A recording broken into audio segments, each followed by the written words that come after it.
샬롬.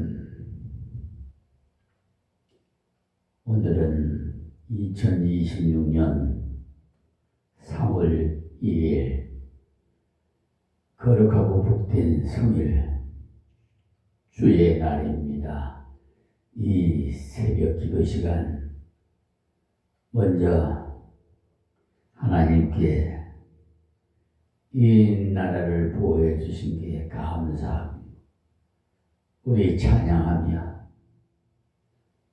늘 하나님 이름 높이며 영광된 삶을 살 수 있도록 우리 모두 합심해서 기도합시다. 오늘은 벌써 107주년 되는 3.1절. 남들은 유관순 누나라고 하지만 저는 유관순 열사라고 호칭을 붙이면서 유관순 열사의 그 외침 저도 한번 외쳐보고 싶습니다. 대한독립 만세! 대한독립 만세! 대한독립 만세! 오늘 군청에서요, 강북회에서도 초청장이 왔는데 하필이면 주일날이 돼가지고 10시에 뭐 행사한다는데 공교롭게도 어떻게 목사가 거기에 참석할 수가 있겠습니까? 하나님 사명을 감당하면 이 몸된 교회 두 군데를 다 다니면서 설교를 해야 되는데, 자, 그런데 먼저 기쁜 것이 지난번에도 말씀드렸습니다마는 이 나라의 사법부는요, 정말 이 나라의 중추적 역할을 해야 되고요, 질서와 기강을 바로잡아야 할 사법부입니다. 그런데 우리나라에 입법부, 행정부, 사법부가 있는데 제 기능을 제대로 못해요. 오히려 사법부가 이런 말씀을 드리면 좀 여러분이 의아해 하실 줄 모르겠습니다만은 40여 년 동안을 계속 기득권 세력들을 법 필요 없어요. 법을 지켜야 할 사람이 오히려 법 위에 군립해가지고 또 국민 위에 군립해가지고요, 법관 자기 임의대로 해요. 사지 재판하고요, 판결서 작성하고 아주 불량한 자들이에요. 정말 정직한 양심적인 법관이 있어요. 그분들이 피해를 당하고요, 국민이, 소송인들이 피해를 당해요.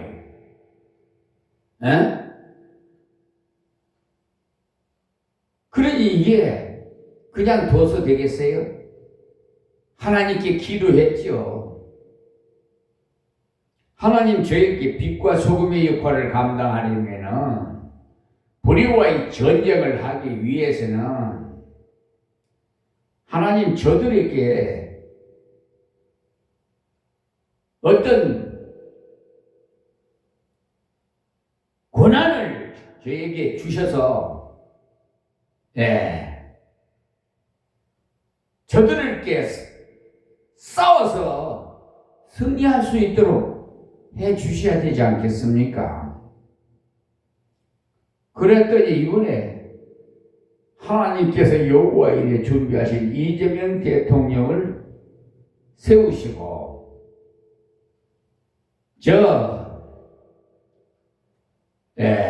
입법부 이 국회의원을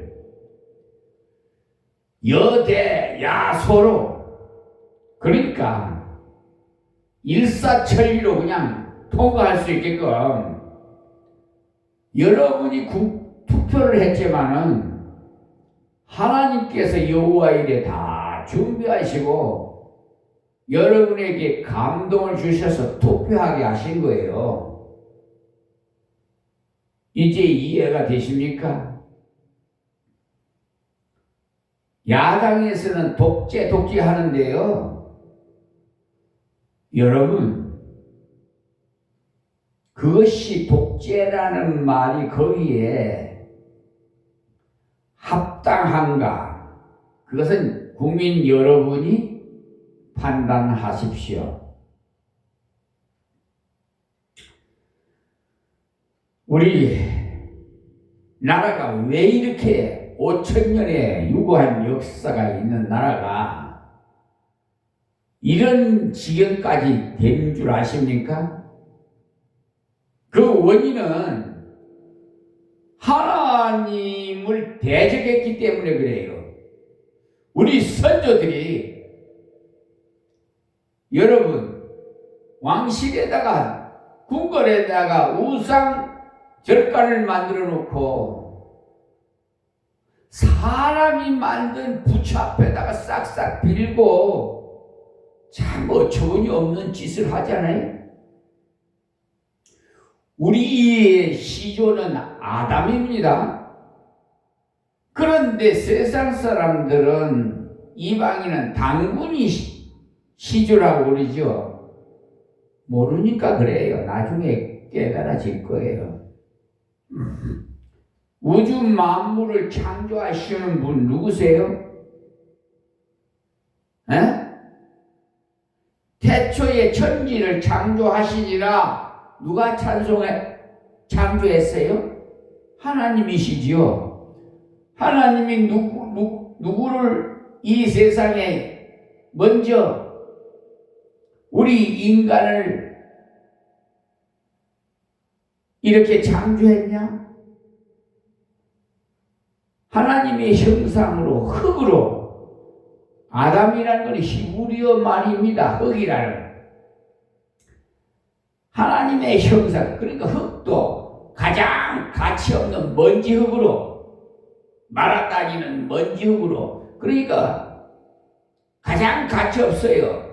그 흙으로 하나님의 형상으로 만들어서 코에다가 생명을 불어넣었다 이 말이에요.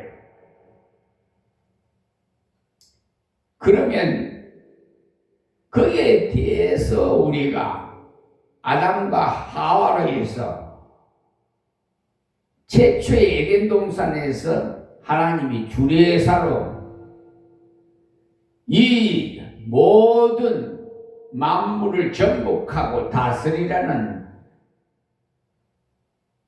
축사를 하셨어요. 그리고 에덴 동산에 있는 가운데에 있는 선악을 하는 유실수만 먹지 말고 다른 건 다 먹으라 그랬어요. 그런데 결국은 우리가 왜 이 지경까지 됐냐? 하와가 뱀한테, 즉 사단에게 미혹당해 갖고 선악과를 따먹는 바람에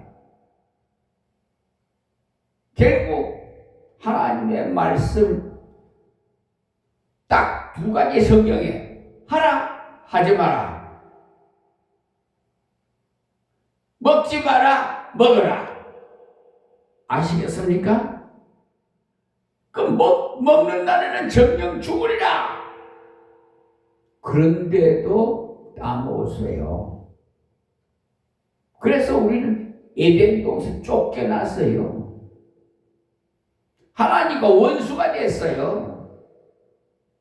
그런데 독생자 예수님을 하나님께서 얼마나 사랑하셨으면 우리를 예수님을 보내주셔서 저 비천한 여인이 마을에 남자를 모르는 처녀에게 성태해서 아기 예수로 성육신 하셨잖아요. 그러면 이 말씀을 들은 분들은 좀 이해가 안 됩니까? 우리 시절은 아담과 하와라니까요. 아담. 그리고 하느님이 아니고 하나님입니다. 예. 하느님은 하늘 신을 말하는 거예요. 저 불교를 믿는 분 대학교 그 학생과 제가 대화를 해봤어요. 그때 궁극적으로는 하느님을 믿는데요. 예, 부처를 믿지만 하느님을, 그러니까 다시 말해서 예수님이 중보자와 같이 자기들도 그 부처를 통해서 하느님을 믿는다는 거예요. 근데 그 불교에서 믿는 하느님을 우리 개혁 기독교에서 하느님을 믿어야 되겠어요? 참. 아유, 아직도 깨닫지 못하는 백성들은 너무나 마음이 아파. 제가요, 아주 그냥 속된 말로요, 10년 묵은 체중이 싹 뻥 뚫어진 것 같아요, 기분이. 왜? 사법부, 저 악랄하게 불의를 행한 자들, 법관들 때문에 제가 스트레스를 받아가지고 제 건강도 굉장히 안 좋아져 버렸어요. 스트레스 받아서. 벌써 20여 년 동안을요, 법정에 싸우고 있어요. 저 법원이고 경찰청이고 검찰청, 경찰서 뭐 수시로 드나들어요. 지금 그래서 문서 작성하는데도 엄청나게 성경 연구해야지, 법전 연구, 법률 가서 연구해야지. 정말 눈꽃 뜰 새 없습니다. 그나마 또 교회도 두 군데나 또 담임 목사로 또 심호하게 하셨으니 얼마나 갑절로 바쁠 수밖에 없어요.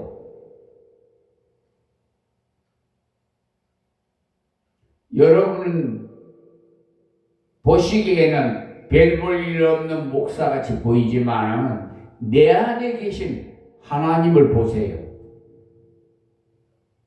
내 안에 계신 하나님한테 여러분 인정받으면 여러분 만사형통이 이루어져요.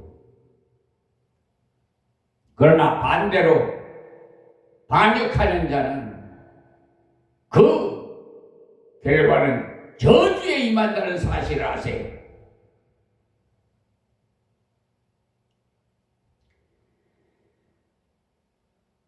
국회회관에서 입법부에서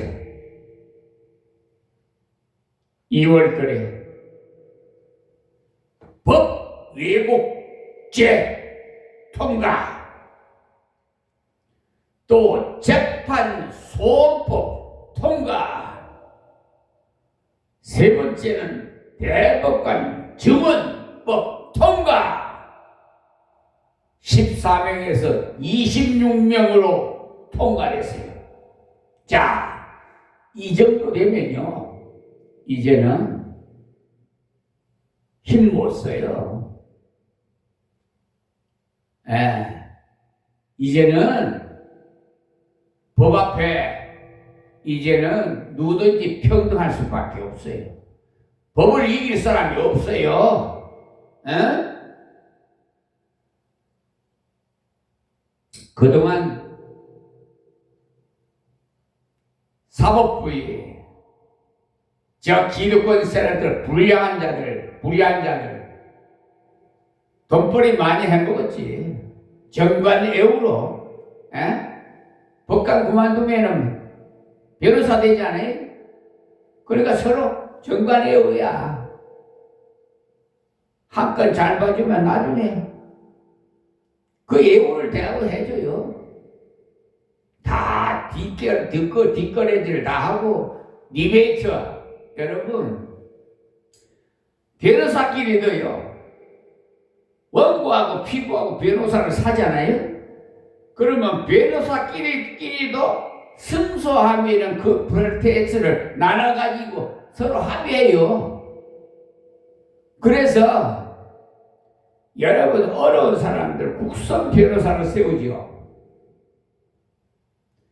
그러면 그분들은 그 원래 법비에서 국선 변호사를 경력이 있어야 돼요. 그걸 땜박질 하려고 하는 분이고, 어떤 분은 다 한 사람은 안 하려고 그래요. 배불러 가지고. 그러면 그 골치 아파서 안 하려고 그래. 저는 그런 속성을 너무 잘 알아요. 그래갖고 승소 판결을 풀어대서 서로 나눠 가지는 거야. 또 그런 사람들이 있어요. 변호사들끼리. 그러니까 우리 이승훈 고인이 되셨습니다만 이승환 집사는요, 그 장로감이에요. 그분은 저 등촌동에서, 서울 등촌동에서 여기까지 왔는데, 내가 국회 회관에서 그 강의할 때 확 마음이 막 불같이 와닿더라는 거예요. 그래서 목사님 가는 곳은 어디든지 따라가겠다고 온 거예요. 여기까지 와서. 그분이 억울하게 당했어요. 어디야? 아유, 경기도 어디, 지금은 한참 많이, 발전됐는데, 국유지를 말이에요. 이분이 관리를 했어요. 그 지역이 엄청나게 많아요. 그런데, 그 관리했으면 그분에게 배상을 좀 해줘야 되잖아요. 근데 이 공무원들이 다 편취해 가버려요. 완전히 그 도둑심보죠. 그래가지고 변호사를 샀는데 가만히 내용을 보니까 변호사도 말이야 그런 행동을 했어요. 국가에서 세운 변호사와 짝짝꿍해서 경기도 어디야? 아이고, 갑자기 생각하려니까 이제는 하나님께서 깨닫 알게 해주시. 아이고, 생각이 잘 안 나. 경기도 어디인데 그거 참 많이 발전했는데 지금 막 어쨌든 제가 서랑깨도 3년이면 풍을 얻는다는 우리나라의 속된 말이 있듯이 20여 년 동안이나 법관들하고 싸웠으니 얼마나 이제는요 여기서 착 하면 저게 딱 알아들어요 벌써. 그분들이 그 속성까지도 확 찍어버려요. 어떻게 보면은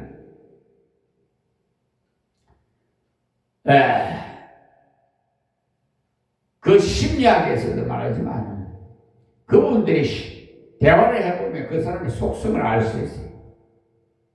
아주 겉으로는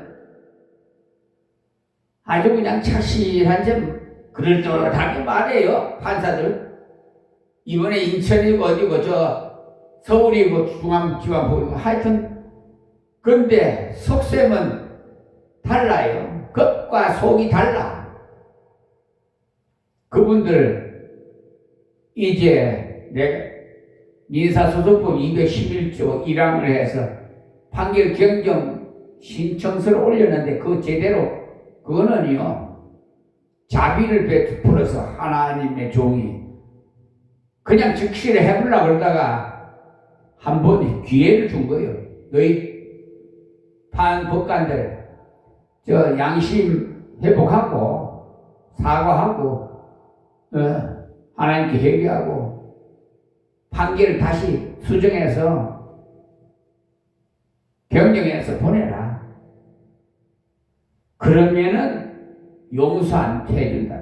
하나님께서 이런 번에 7번도 용서하라고 그랬으니까 용서해줘야죠. 그런데 꼭 계속해서 그렇게 나가면은 그분들은 옥고에 감옥에 가야 되고 면직을 당하니까 명예로운 퇴직을 해야 되는데 면직 당 결국은 범죄자로서 하게 되면요. 좀 보세요. 역대 대통령도 박근혜 대통령도 그렇고 지금 윤석열 대통령도 그렇고 그거 나오는 거 없어요. 연금도 없어요. 그리고 국가를 상대로 해서 이 법관이 잘못하면 국가를 상대로 해요. 대한민국 손해배상 청구하면 그것도 구상권으로는 국가에다가 입금을 시켜줘야 돼요. 완전히 망해요.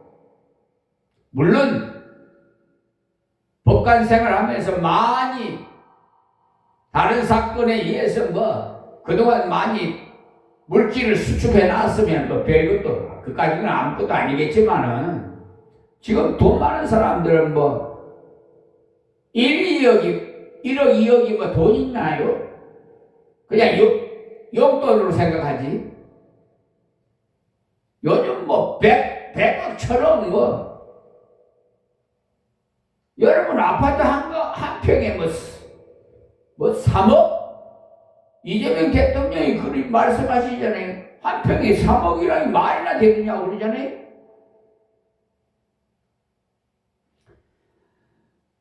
이제 비정상을 정상으로 만든다고 그러셨잖아요. 그게 다 하나님 하시는 일이에요.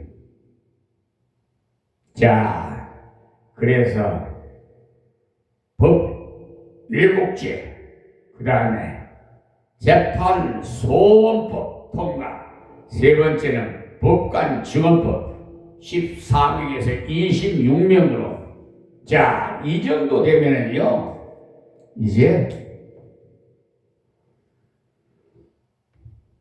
법관들 또 특히 경찰 수사권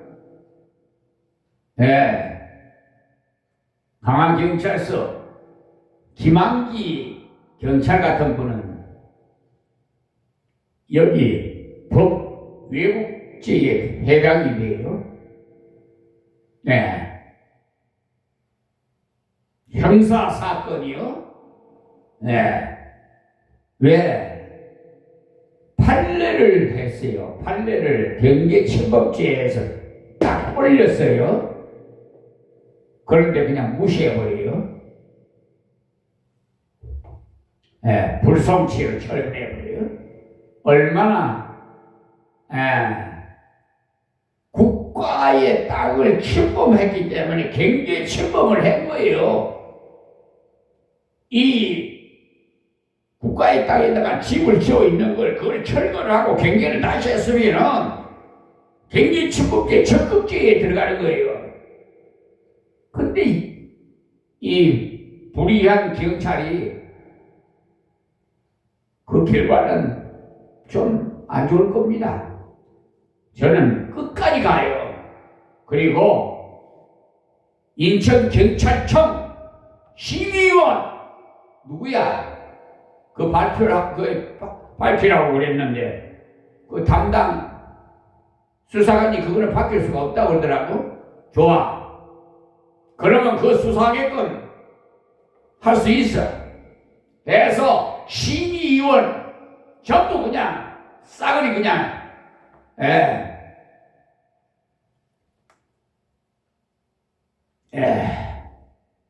법률에 의해서 처분받도록 다 할 것이요. 그 책임이 인천경찰청장에게 있어요. 그것이 바로 경기침범죄에 대한 심의위원이에요. 뭐? 잘했다고? 이상이 없다고? 어물쩍 넘어가려고 그러는데 어림이 없어요. 완전히 끝까지 가는 거예요. 자, 이제 말씀을 증거하겠습니다. 요한복음 7장 25절에서 36절 말씀인데요. 예루살렘 사람 중에서 혹이 말하되 이는 저희가 죽이고자 하는 그 사람이 아니냐? 보라, 드러나게 말하되 저희가 아무 말도 아니하는도다. 당국자들은 이 사람을 참으로 그리스도인 줄 알았는가? 그러나 우리는 이 사람이 어디서 왔는지 아노라. 그리스도께서 오실 때에는 어디서 오시는지 아는 자가 없으리라 하는지라. 예수께서 성경에서 가르치시며 외쳐 가라사대 너희가 나를 알고 내가 어디서 온 것도 알거니와 내가 스스로 온 것이 아니로다.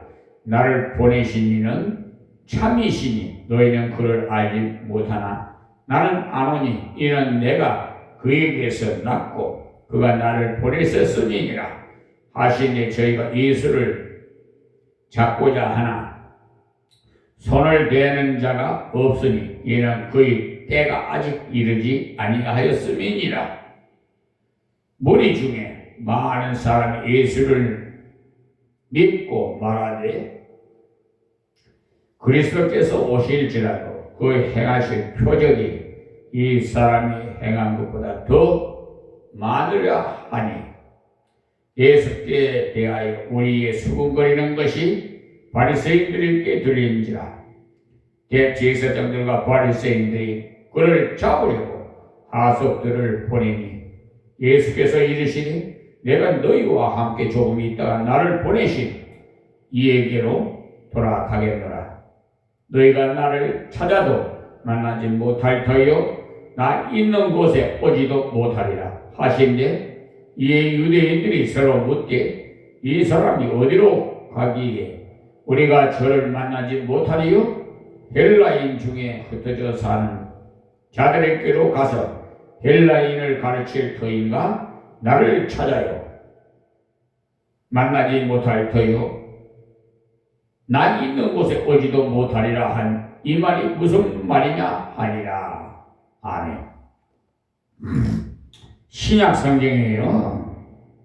제일 앞에 나오는 마태, 마가, 누가, 요한 이 네 성경은 예수님이 이 땅에 오셔서 어떤 말씀을 하셨고 어떻게 살아가셨는가에 대한 말씀을 통해서 예수님이 누구신가에 대해 우리에게 보여주고 있어요.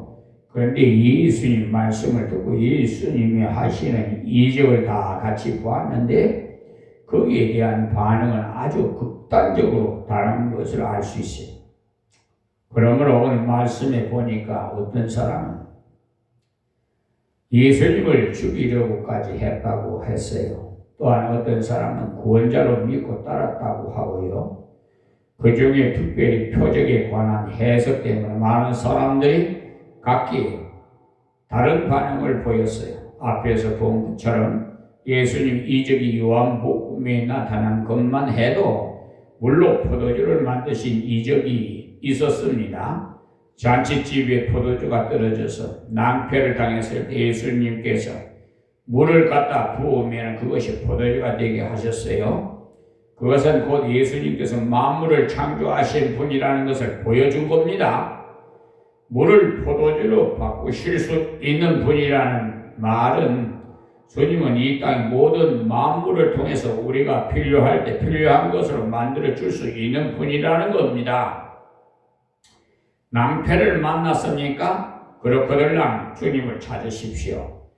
주님은 낭패가 변해서 감격이 되게 하고 낭패가 변해서 기쁨이 되게 하십니다.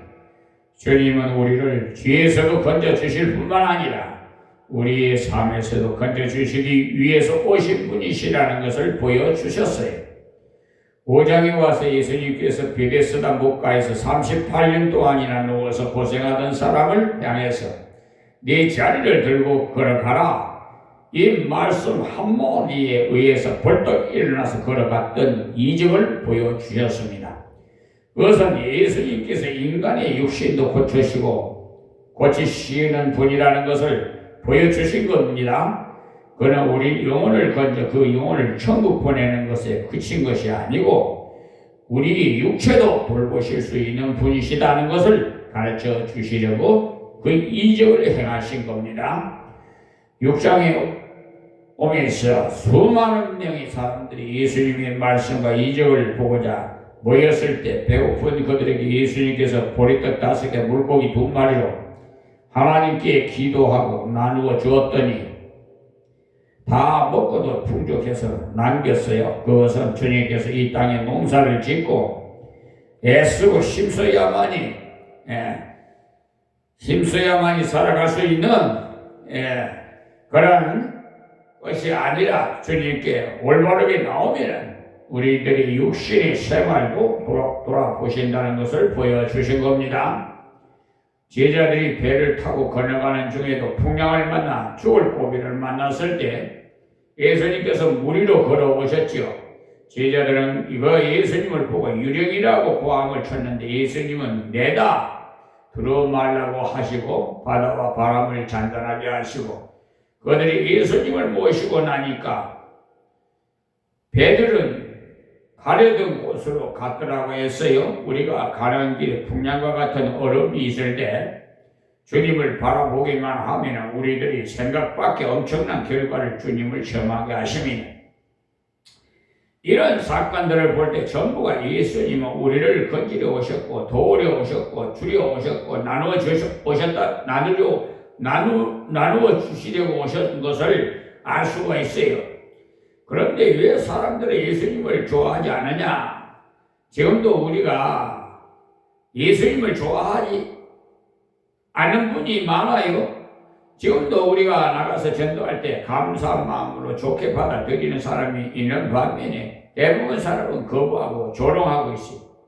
그러므로 오늘 새벽 말씀 중에 예수님이 이적 가운데 특별히 5장에 나오는 38년 된 병자를 향해서 걸어가라 말씀하셨을 때 걸어갔던 그 이적 때문에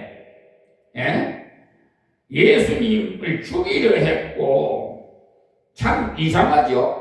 38년 된 병자가 누워있다가 벌떡 일어나 걸어갔으니까 축하의 박수를 보내고 그렇게 해준 예수님을 보고 귀하게 생각을 하고 감사할 줄 알아야 되는데 많은 사람들이 이를 갈고 말이야 예수님을 죽이려고 했으니 참 이해할 수 없죠. 그날이 마침 안식일이었어요. 오늘과 주일 이 구약 때에는 안식일이 토요일이었습니다. 예수님께서요 안식일에 환자를 고치셨으니까 진료를 했다는 건데 그것은 자신들이 율법이 잣대로 볼 때는 잘못된 것이었다고 해요. 그들은 구약 성경을 잘못 읽었기 때문에 어떻게 하든지 하나님을 위해서 내가 뭐가 열심히 해야 하나님께서 천국에 보내주신다는 것으로 믿고 있었어요. 그런데 예수님께서 무엇을 하라고 하지 않으시고 내게로 오라 나를 믿으라 내가 먹여주리라 내가 고쳐주리라 내가 쉬게 하리라고 하셨어요. 예수님께서 내가 해주겠다고 하셨어요. 이렇게 하니까 이해가 안 된다고 하면서 그때 지도층에 있던 사람들이 우리와 반대되는 것을 가르치는 그대로 두면 앞으로 저 사람을 자꾸 따라갈 것이니까 저 사람은 없애야 되겠다 하고 예수님을 죽이려 했어요. 똑같은 말씀을 듣고 똑같은 이적을 보았는데 결과가 이렇게 차이가 나요. 자, 25절에요. 예루살렘 사람 중에서 혹이 말하되 이는 저희가 죽이고자 하는 그 사람이 아니냐? 그러니까 저희는 정권을 잡고 있는 당국자. 예수님이 지명수배 받은 사람이라는 거예요. 그 예수님이 엄청나게 많이 모인 장막절에 올라와서 말씀을 전하고 있습니다. 그랬더니 사람들이 저 사람이 지명수배 받은 사람이 아니냐, 죽이려는 사람이 아니냐라고 말하는 것이었습니다. 자, 26절에요. 보라, 드러나게 말하되 저희가 아무 말도 아니하는도다. 당국자들이 이 사람을 참으로 그리스도인 줄 알았는가? 그러니까 이 사람들은 예루살렘에 사는 평민들입니다. 이 사람들이 지명수배 받은 저 사람이 말을 해도 잡아가지 않는구나. 당국자들이 저 사람이 하나님이 보낸 메시아로 인정해서 잡지 않는가 하면서 예수님을 체포하지 않는 것에 대해서 이상하게 생각하고 있었어요. 자, 27절에 그러나 우리 이 사람이 어디서 왔는지 아노라. 그리스도께서 오실 때는 어디서 오시는지 아는 자가 없으리라 하는지라. 그러니까 이들은 자기들이 내려오는 전통에 얽매여 있었어요. 성경에는 분명히 하나님께서 이 세상에 죽어가는 영혼들과 낭망에 빠진 사람들을 거두기 위해서 자기 아들을 보내실 때 여자의 후손으로 온다고 말씀했죠.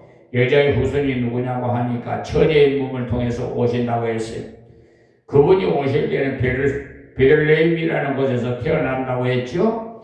그분의 별명은 나사렛 사람이라고 부르게 될 것이라고 구약에서 쭉 예언되어 왔습니다. 그런데 이 사람들은 자기들이 전통을 따라서 알지도 못하게 오신다고 하면서 자신들은 다 안다고 합니다. 그러나 실제로는 다 알지 못하고 있었어요. 자, 28절에 예수께서 성전에서 가르치심이 외쳐 가라사대 너희가 나를 알고 내가 어디서 온 것도 알거니와 내가 스스로 온 것이 아니로라. 나를 보내신 이는 참이시니 너희를 그를 알지 못하나 이래서요. 이 사람들이 알기는 알되 나사렛에서 온 사람이라는 것, 목수의 아들이라는 것은 알고 있을 뿐입니다. 내가 스스로 온 것이 아니로라. 나를 보내시는 참이시니 너희를 그를 알지 못하나. 이렇게 실제로는 나사렛에서 온 목수의 아들 정도가 아니라 나는 하나님께서 보내서 왔고 하나님은 참된 분이다. 너희는 하나님을 제대로 모르고 있다고 하셨습니다. 그래서 예수님이 나사렛 사람인가 불리우고 있었기 때문에 의문을 갖는 사람들이 많았어요. 메시아가 올 때는 다윗의 후손으로 다윗이 살던 촌 베들레헴에서 나오리라고 생각했는데, 그러니까 요한복음 7장 42절에 갈릴리 나사렛에서 왔다고 하는 사람들이 말을 듣고 예수님을 메시아를 믿기 어려워하는 사람이 많았어요. 그들은 예수님이 베들레헴에 나시고 갈릴리 나사렛으로 가셔서 사신 과정을 몰랐어요. 그리고 메시아가 올 때는 처녀의 몸으로 온다고 했는데 너희들은 몰랐지 않느냐는 겁니다. 하나님께서 분명히 나를 보내셨는데 너희들이 하나님을 모르니까 그렇게 말하고 있다는 겁니다. 그들은 하나님을 안다고 생각했으나 그리스도를 보내시는 하나님의 깊은 섭리는 아무것도 몰랐어요. 몰랐으면 그것을 예수님께 물었으면 좋겠는데 묻지는 않고 판단만 했어요. 그것이 교만이죠. 자, 29절이에요. 나는 아노니 이는 내가 그에게서 낳고 그가 나를 보냈었음이니라 하신데 예수님은 나는 하나님께로부터 왔다. 나는 그것을 알고 있기 때문에 이 사실을 너희께 증거해 준다. 하나님은 너희를 위해서 속죄의 문제를 나를 통해서 아무 대가 없이 해결해 주시는 분이라고 증거했습니다. 성경에서 하나님 모든 은혜와 하나님이라고 했습니다. 베드로전서 5장 10절에 이 땅에서도 중요한 것은 전부가 은혜입니다. 태양도 물도 공기도 은혜지요. 중요한 것은 모두가 무료예요. 하나님께서 모든 중요한 것을 무료로 주신 이유는 앞으로 영생을 주시는 것도 은혜로 주신다는 것을 가르쳐주기 위한 실물 교습인 것입니다. 예수님이 와서 오라. 너희 육체도 고쳐주리라. 너희 배고픔도 해결해 주리라. 너희 영혼도 살려주리라. 와서 내게 의지하라. 와서 내게 구하라. 이렇게 말씀하셨는데 이 사람들은 자존심이 상해서 자신들이 지금까지 해오고 있었던 것은 하나도 인정하지 않는다는 것 때문에 예수님을 죽이려고 했어요. 참으로 무서운 것이 잘못된 선입관입니다. 우리가 말씀을 들을 때도 선입관을 가지고 들으면 아무것도 제대로 돌아오지 않아요. 무슨 말씀을 하시든지 하나님께서 내게 깨닫게 해주시는 말씀을 내가 믿고 순종하리라는 주님이 주시는 대로 받으리라는 자세를 가지고 있어야 은혜가 되지요. 그렇지 않고 내가 벌써 마음에 정해놓고 목사님이 자기가 원하는 대로 말씀해 주기를 바라고 있다가 원하는 대로 해주면은 아멘이라고 하요. 그러나 자기가 원하는 말을 해준다고 해서 아멘 할 것이 아니라 하나님 말씀을 해줄 때 아멘 해야 됩니다. 30절에 저희가 예수를 잡고자 하나 손을 대는 자가 없으니 이는 그의 때가 아직 이르지 아니하였음이라. 이 지명수배 해놓았고 사람들이 꽉 차 있는데도 예수님이 이런 말을 해도 잡지 못했어요. 때가 되지 않았기 때문에 모든 것은 하나님이 때가 되는 줄로 믿습니다. 여기 때는 예수님 십자가에 못 박히시고 우리 때를 위해서 하나님께 제물로 드려지는 그것을 말하는 거예요. 그래서 잠시 앉은 것에 있습니다. 그래 앉은 겁니다. 지금도 보면은 나라 형편이 너무나도 잘못되어 가서 꼭 망해야 할 것 같은데 쉽게 망하지 않는 것을 보는데 그것은 하나님이 그렇게 하셨기 때문에 어떤 사람을 보면 반드시 실패할 것으로 알았는데 실패하지 않고 오뚜기처럼 일어나는 것은 하나님께서 하셨기 때문에. 그 겉도서서 누구지요? 사전 오기 막 개오당하고 넘어지는 홍수환이, 지금 홍수환 씨 굉장히 연세가 좀 들었을 것 같은데, 아직도 생존이 계시는지 모르겠는데 그분 아주 투기가 대단한 사람이에요. 그런데 하나님께서 하신 거예요. 홍수환 선수가 그런 게 아니라 하나님께서 그렇게 힘을 주신 거예요. 정신을 차리게. 모든 것에는 하나님의 때가 있어요. 우리가 전도할 때도요, 모든 것을 동원해서 전해도 믿지 않는다고 낙심하지 마십시오. 성경은 때가 되면 심는 대로 거두게 된다고 약속해서 또한 내가 노력했더니 됐다고 해서 너무 날뛰지 말고요. 교만하지 말아요. 하나님의 타이밍이 딱 맞았기 때문에 된 것이에요. 예수님께서는 이렇게 삼엄한 분위기에도 불구하고 담대히 이 말씀을 전했어요. 하나님의 때를 아셨기 때문에 이후 6개월 후에 예수님이 십자가에 못 박히셨죠. 아직까지 하리라는 마음으로 예수님의 말씀을 전하셨던 것입니다. 지금도 우리가 그것을 알아야 돼요. 가만히 보면 위대한 일을 하는 사람은 대부분 그렇듯이 하나님의 사명을 다하기 전에는 절대 나를 데려가지 않는다는 것을 믿으시기 바랍니다. 여러분 각자에게 사명이 있는데 그 사명을 완수할 때 하나님께서 데려가세요. 리빙스톤 같은 사람도 그것을 확신하여서 아프리카에 선교사로 갔을 때 어떤 어려움이 있어도 하나님께서 자기의 사명을 다하기 전에는 절대로 데려가지 않는다는 것을 담대하게 믿음으로 끝까지 밀고 나갈 수가 있었습니다.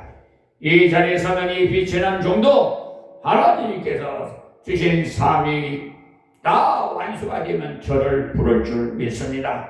그러나 아직도 사명이 남았기에 더 많은 일을 맡겨주셨어요. 여러분 그 달란트 비율을 여러분 보셨죠? 5달란트, 2달란트, 1달란트 다 맡겼어요. 나중에 와서 찾았지요. 5달란트는 10달란트를 만들고 또 2달란트도 4달란트를 만들고 그런데 1달란트는 땅에다 묻어놨지요. 2달란트, 5달란트 받은 사람은 충성된 종이라고 칭찬해줬죠. 1달란트 받은 자는 그대로 땅에 묻었다가 줬습니다. 칭찬 못 받았죠? 우리 보세요.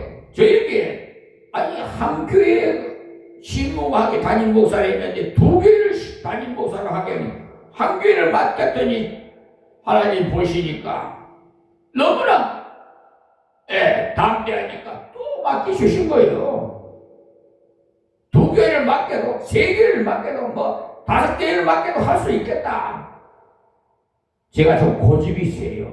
세상적으로 사업할 때도 고집이 세가지고 한번 한다고 하면 저는 어떤 나쁜 짓을 안 합니다. 어떤 방법을 취해서든지 했어요. 그게 하나님께서 이렇게 도와주신 것 같아요. 그때는 몰랐죠.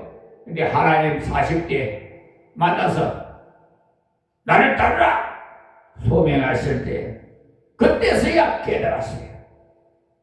예. 그래서 지금 한 손에 성경, 한 손에 법전을 들게 하시고 불의와의 전쟁을 하고 있어요. 성경을 연구해서 여러분에게 매일 강의 설교를 하고 있잖아요. 이 말씀을 유튜브 방송을 시청하실 때 동영상 보내드리잖아요. 거기다 여기 동영상 위에 보면 M 열기라고 있어요. M 열기를 터치하세요. 그러면 동영상이에요. 나와요. 나오면 밑에 더보기라고 있어요. 더보기를 클릭하세요. 그러면 쭉 나와요. 제가 올린 글자가 나오고 영어로 또 번역이 나오고 그 밑에 나와서 질문하기가 나와요. 그 질문하기에 여러분 질문 계속 내려가면서 터치를 해보세요. 이 목사님이 어떤 내용으로 설교를 했는가 그게 쭉 나와요. 끝에까지 계속 눌리면서 궁금한 점 계속 터치하면은 거기 아주 명확하게 성경적인 것들이 다 나와요. 그것을 보시면 김종선 목사가 어떤 뜻에서 설교했다는 것을 여러분이 잘 알아요. 그래서 해외에서도 많은 연락이 옵니다만 국내에서도 목사님께서 참 목사님 만나서 반갑다고 엽서도 보내주고 책도 보내주고 이렇게 정말 힘을 그 작은 일이지만은요 힘이 얼마나 나는 줄 압니까?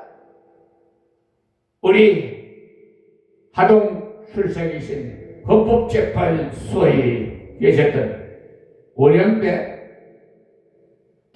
헌법재판장 하시는 말씀 시간이 지나면 해결해 준다고 했어요. 그 말이 맞아요. 그분이 하나님을 제대로 아시는 분이에요. 저도 하동 초등학교 우리 부친도 하동 초등학교 동문이요. 그분도 하동 초등학교 나오시고 여러분 다 때가 있어요. 시간이 가면 해요. 그동안 하나님 돈 강탈해 갔던 서울지방법원 저 법무법인 유한 로고스 백형익 변호사 정창근 정의철 강선아 판사 그분들은 하나님의 분명히 보호할 겁니다. 거기에 대한 사배가 아니라 그 후손까지 그 저주가 임할 거예요. 저는 그런 저주할 능력이 없어요. 그러나 내 안에 계신 하나님은 저주도 하세요. 죽이기도 하고 살리기도 하고 여러분 생명도 가살하버려요. 걸음더미에서 끌어올려서 보좌에도 앉히기도 하시고 대체의 하나님이 천지를 창조하시냐 말씀으로 다 하셨는데 못할 게 뭐가 있어요? 내 안에 하나님이 계시다니까요. 나는 도구예요. 내 안에 계신 하나님이 무서워요. 사랑의 하나님이지만 공의의 하나님. 한번 지켰다면요. 근데 용서를 해요. 한 번은. 하는데도 다시는 죄를 짓지 말아라. 여러분 한 여인이 잡혀왔잖아요. 돌로 쳐 죽이려고 하려니까 내 중에 죄 없는 자 돌을 쳐라 그러니까 다 가버리잖아요. 다 죄인이에요. 나도 너를 정지 않겠다. 다시는 가서는 죄 짓지 말아라. 그러잖아요. 이번에 인천지방법원 김아무개 판사 똑똑히 들어요. 이상호 경찰 손해배상 청구하는 거 대한민국을 상대하네. 뭐? 판례를 어떤 거는 인용해가 이 하나님의 정권 대선 목사를 기망해 1차적으로 자비를 베풀어서 판결 변경 신청서를 제출했으니 신속하게 판결 번복해서 안 보내면은 좀 기다려봐가지고 여러분 기다려봐서 한참 기다리잖아요. 어느 정도 기다렸다가 안 되면 법적 책임을 물을 거예요. 민, 형사, 행정 다 물을 거예요. 법관 징계 청구서까지 올릴 거고 행정으로 그리고 민사로 손해배상 청구를 할 거고 형사사건으로 직권남용 아시겠어요?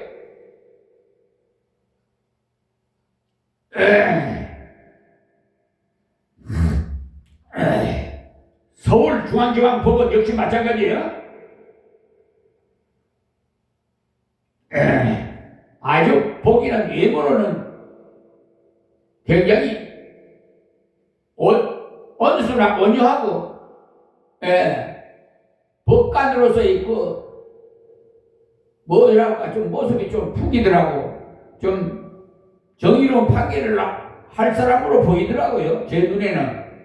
그런데 속은 완전히 이리가 들어앉아 있어요. 그 이유 알아요. 왜냐하면 그것을 서울중앙지법에 있는 판사나 인천지방에 있는 판사나 왜 그렇게 판결 내린 걸 내가 이해는 해요. 왜? 공무원을 구원시키기 위해서 그거 판결하면요 이상은 경찰은 그냥 파면돼요. 감옥에 가야 되고. 아시겠습니까? 또 구상권 5천만 원 내놔야 돼요. 나도 쫄딱 망해요. 그 결과는 알아요. 서울중앙지방법원도 마찬가지예요. 거기는요 서경환이 대법관, 서경환이 오경미, 김선수, 노태학이 다 들어있어요. 네 사람이 판결한 거예요. 잘못했기 때문에 그 네 사람을 상대로 국가를 상대로 해서 손해배상 5천만 원 낸 거예요. 근데 뭐? 나고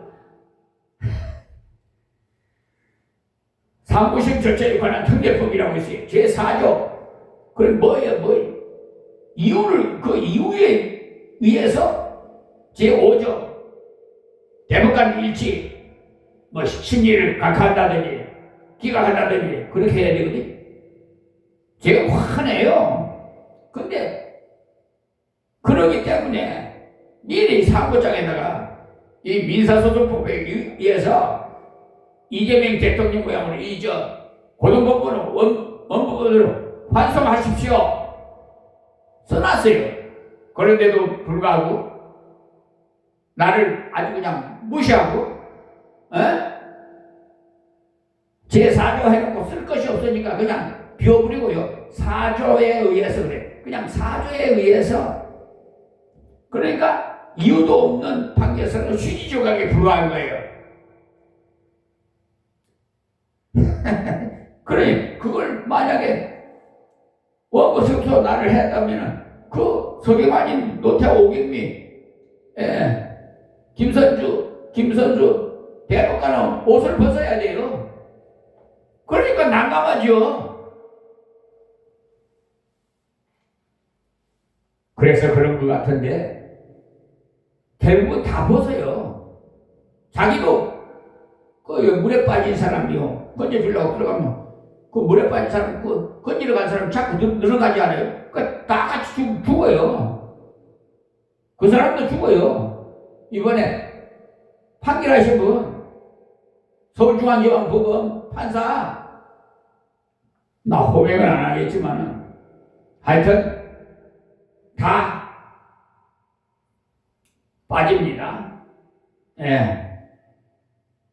다 직권남용으로 하여튼 민사소송에는 그걸 이번에 법 왜곡죄에서는 뭐 형사사건에 관해서만 이렇게 했는데 그 형사사건은 얼마든지 할 수 있어요. 지금 현재 법으로도 법 왜곡죄 말고도 그러면 형사사건으로 들어가잖아요. 직권남용으로 고소장이 공수처나 경찰청 수사관으로 들어가죠. 그거 만약에 예를 들어서 무혐의 처리하면은 그 사람 바로 법 왜곡죄로 들어가 버리는 거예요. 또 그러니까 올바르게 해야 되는 거예요. 자기가 죽고 싶으면 무슨 짓을 못해. 우리 중에 많은 사람이 예수를 믿고 많은데 그리스도께서 오실지라도 그 행하실 표적이 이 사람이 행한 것보다 더 많으려 하니 그러니까 오늘 말씀 중에서 가장 중요한 부분인데요. 31절 말씀이 이렇게 반대하고 욕하고 죽이려는 사람이 있는 반면에 예수를 믿고 이적과 말씀을 듣고 많은 사람이 예수를 믿었다고 했어요. 반대가 있다고 해서 우리가 가만히 놀면 안 됩니다. 전대에 보면 찬성하는 사람보다도 반대하는 사람이 더 많아요. 그러나 계속 전하십시오. 예수님도 그래 했죠. 예수님이 오셔서 말씀을 전하시니까 얼마나 잘 전했겠습니까? 예수님께서 이적을 행하셨어요. 얼마나 큰 이적을 행하셨습니까? 그런데도 불구하고 반대하는 사람이 있고 죽이려는 사람도 있었죠.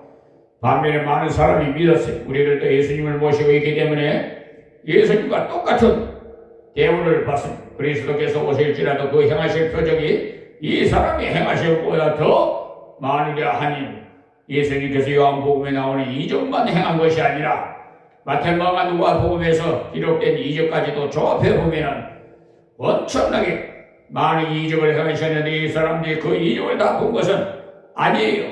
어떤 사람은 이것을 보았고 어떤 사람은 저것을 보았고 그러나 소문은 들었어요.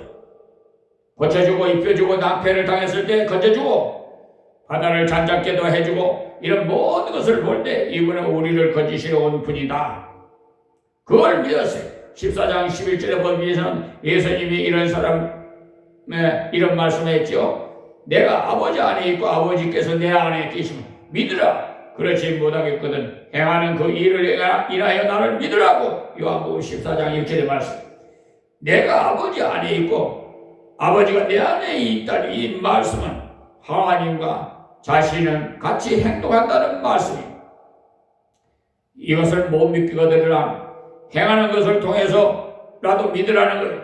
38년 된 병자를 살리는 것을 보고 소경을 눈뜨게 하는 것도 보고 하나님께서 함께 하는 것이 아닌가 그 행하는 이적을 보고 믿으라고 했어요.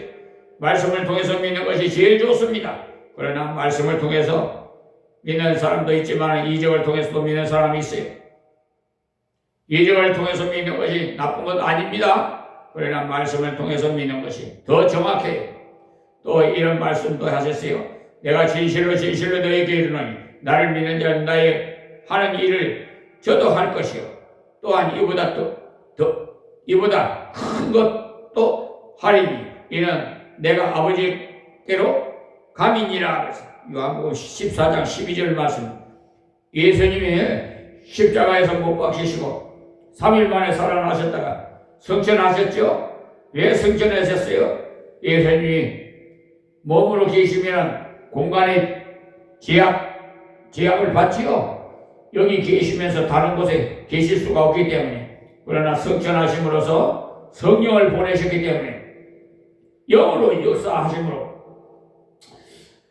모든 것에 동시에 역사할 수 있어요. 시공을 초월했어요. 한국에 있는 하나님이 미국에도 있고 러시아도 있고 중국에도 있고 일본에도 있고 저 유럽에도 다 있어요. 우리가 예수 믿는 순간에 우리 속에 성령이 오시고 그래서 예수님이 하는 일을 우리도 압니다. 그리고 할 수 있고 예수님이 전도한 것처럼 우리도 전도할 수 있고 예수님이 능력을 나타낸 것처럼 우리도 능력을 나타낼 수 있어요. 예수 이름으로 기도하고 예수 이름으로 성령의 감동을 순종할 때 나타날 수 있습니다. 또한 이보다 더 큰 할인, 이는 내가 아버지께로 가민이라 그랬어요. 이 말씀은 인류를 구하는 그 일을 말하는 것이 아니고 베드로가 한번 설교할 때 3,000명이 회개했죠. 엄청난 역사가 일어나죠. 예수님 당시에는 그런 일이 있었어요. 겉으로 볼 때는 더 큰 일을 한 것 같아 보이죠. 우리도 주님을 믿고 성령의 은혜를 받아서 하나님의 능력으로 역사하면 주님 당시에 일어났던 부흥보다도 더 부흥이 일어날 가능성이 있어요. 약속을 했지 않습니까? 그런데 그런 모든 이력들이 언제 일어나느냐? 문제가 부딪혔을 때 일어나요. 여러분이 가다가 문제에 부딪혔을 때 주님을 만날 기회인 줄 믿으시기 바랍니다. 그때 예수 이름으로 간구하시기 바랍니다. 주님께서 엄청난 역사를 우리를 통해서 하시게 됩니다. 자, 32절 예수께 대하여 우리의 수군거리는 것이 바리새인들에게 들리니라. 대제사장들과 바리새인들이 그를 잡으려고 하석들을 보내니 가만히 두었다가 나냐? 큰일 나겠다고 생각을 하고 군인들을 보내가지고 예수님을 잡아오게 했어요. 그러나 체포를 못합니다. 체포하는 사람들이 앞에 와서 앉아있을 때 예수님 뭐라고 했어요? 33절에 예수께서 이르시되 내가 너희와 함께 조금 더 있다가 나를 보내신 이에게로 돌아가겠노라. 이 말씀은 조금 있다가 십자가에 못 박혀 죽겠다는 말입니다. 죽고 3일 만에 살아나서 조금 있다가 승천한다는 것을 짧게 말한 거예요. 자, 34절에 너희가 나를 찾아도 만나지 못할 터요 나 있는 곳에 오지도 못하리라 하신대. 그러니까 승천한 후에 아무리 찾아도 찾지 못하고 나 있는 곳에 오지도 못하리라고 했어요. 지금 주님을 만날 기회라는 것을 말하고 있어요. 여러분 오늘 이 아침에 새벽에 여러분에게 있어서는 기회인 줄 믿으시기 바랍니다.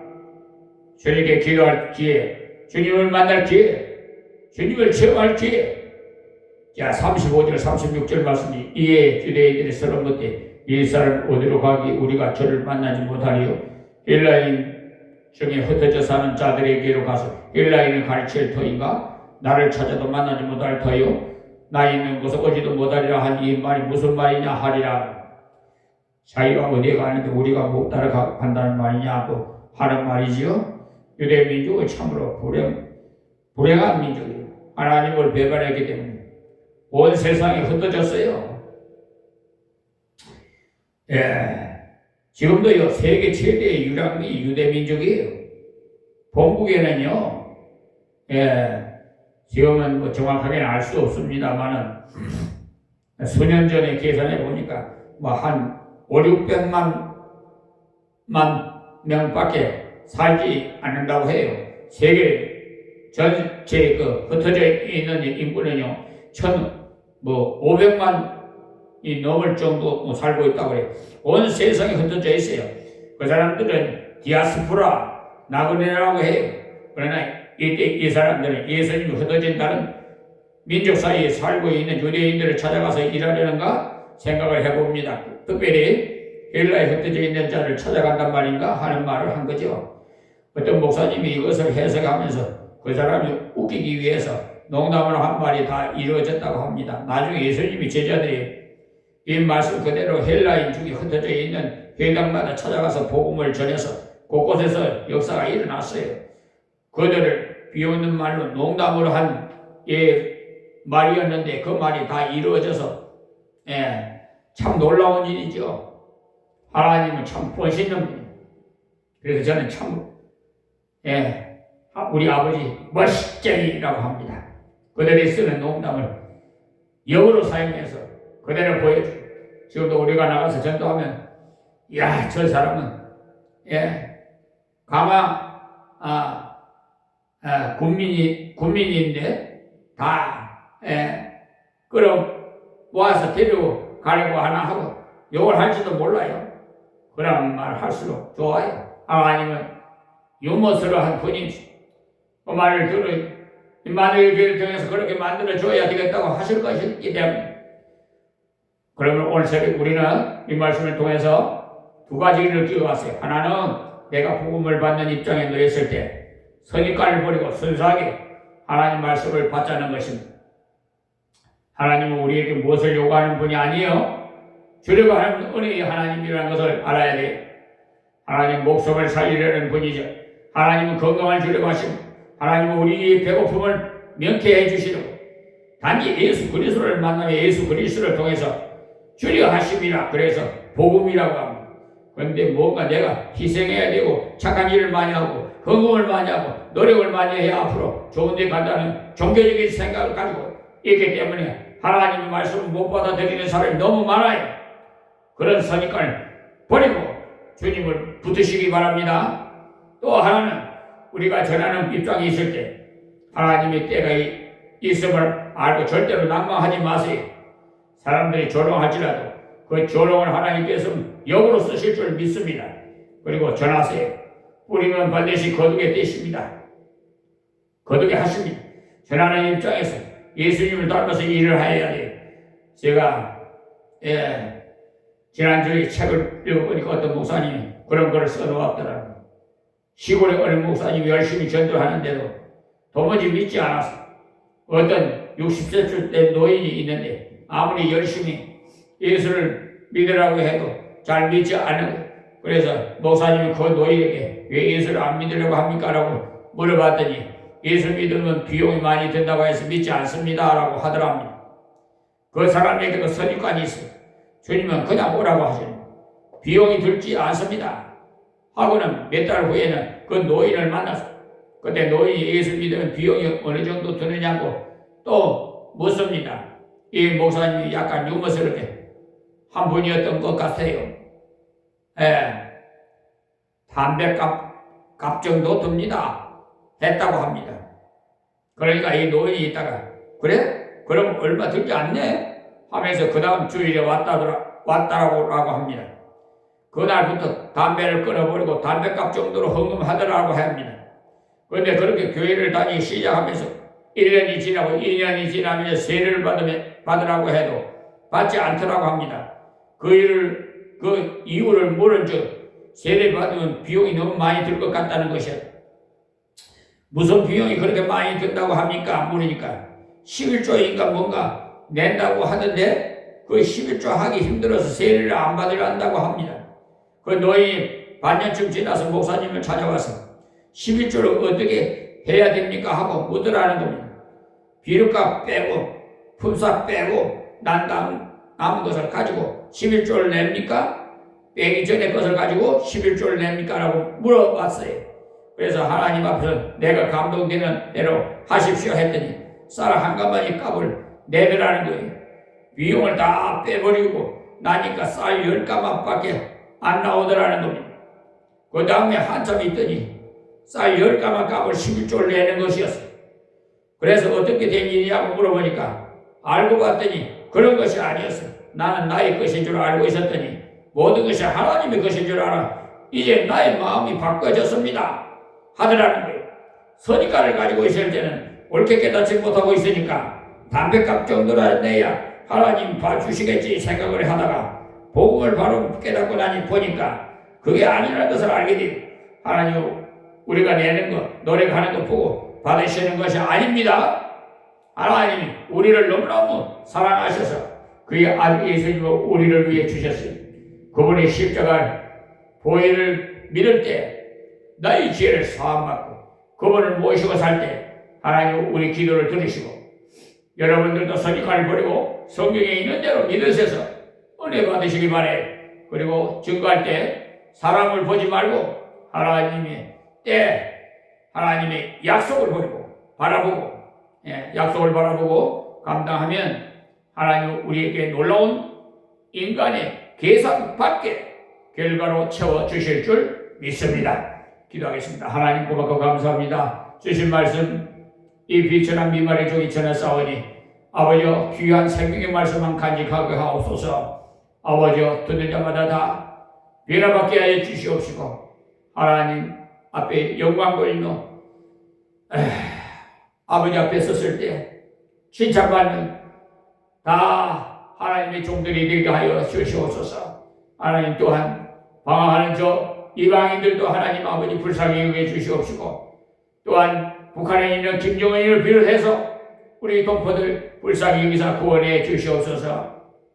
그래야 하나님 은혜 가운데 남북평화 통일도 이루어지게 하옵시고 5천년의 무고한 역사를 가진 이 나라를 하나님 회복시켜 주셔서 저 빼앗겼던 만주벌판도 우리 지경으로 다시 회복시켜 세계에서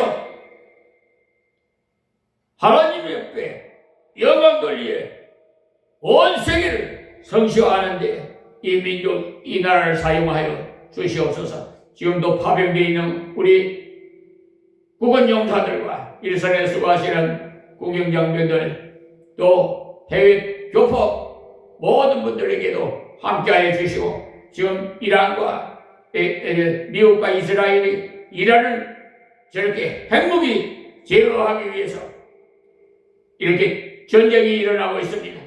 하나님 보호해 주시옵시고 이 땅에 있는 모든 무기는 평화의 도구로 사용하여 하도록 하게 하여 아버지 하나님 다스려 주시기를 원합니다.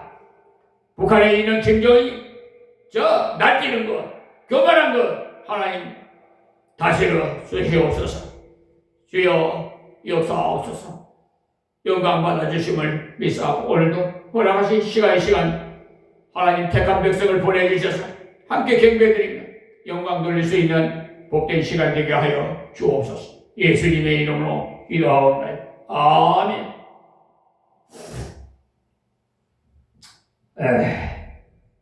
어제 이 마이크에 손이 떨어졌다 떴다 붙었다 하는 걸 맥가이버에게 준 지혜를 저에게도 주셨어요. 그래서 이 동네에서 저를 아는 분은 맥가이버 목사래요. 못하는 게 없다고. 어제 싹 뜯어 고쳤지요. 하나님 지혜 주셔서. 그래서 납땜을 이성이 떨어졌다 붙었다 하는 걸 다시 새로 잘라버리고 새 선을 까가지고 다시 견고하게 이제는 다시는 음이 나오다 안 나오다 그런 일 없게끔 견고하게 하나님 고쳐주셨어요. 다 하나님 은혜. 자, 찬양 드리겠습니다.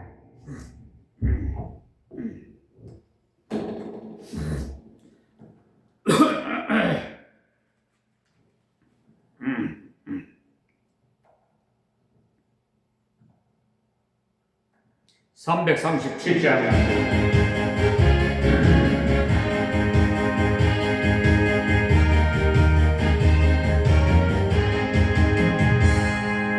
이해하신 구세주 연애를 들으사 진리로 하시되 이에 날 부르소서. 주여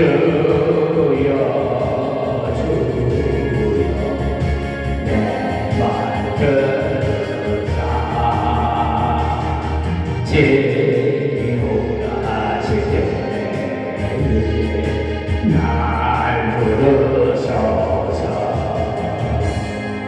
자비하신 보좌에 부어드려 자원하고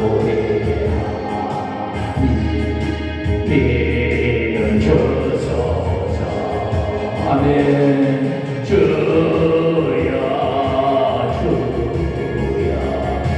내 말 들으사 진공하실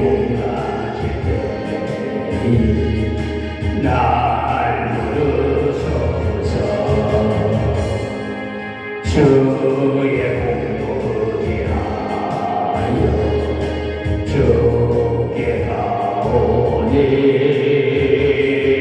사망을 고치시고 구원하소서. 주여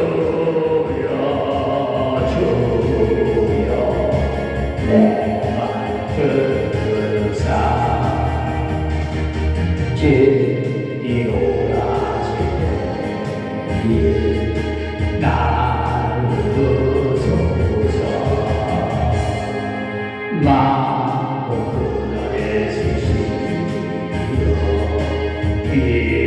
내려와소서.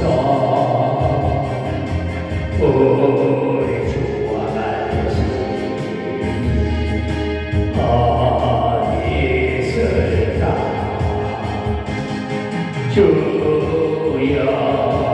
주여 내 말 들으사. 진이 오라실 때니 나